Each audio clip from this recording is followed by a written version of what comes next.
আসসালামু আলাইকুম। আশা করি সবাই ভালো আছেন।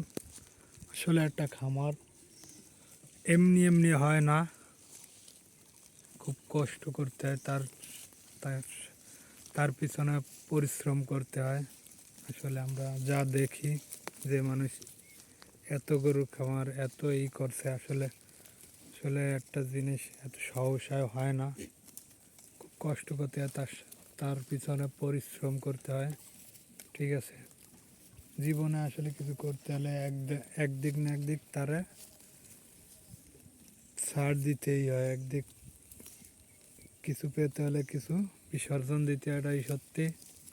ঠিক আছে, আমারও অনেক কিছুই বিসর্জন দিতে হচ্ছে। আমার বন্ধু বান্ধবরা আছে, তারা হয়তো অনেক ঘুরে বেড়ায়, এই করে, এদিক সেদিক থাকে। আমি হয়তো সেটা করতে পারতেছি না এই খামারটার জন্য, ছাগলের খামারের জন্য। ঠিক আছে, আসলে অনেক কিছুই বিসর্জন দিতে হয় এটা কিছু করতে হলে।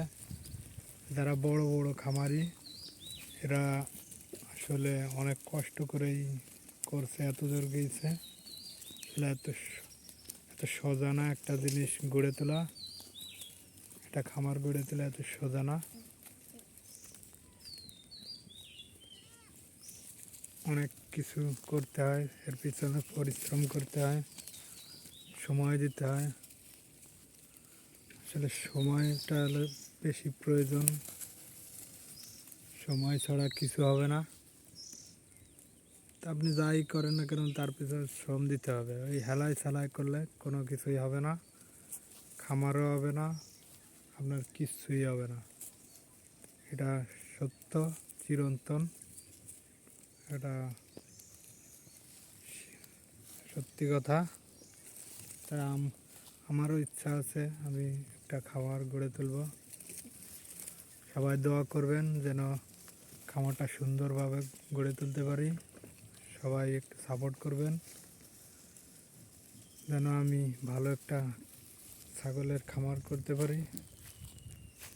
ঠিক আছে, আর আমার ভিডিওটা শেয়ার করে দেবেন।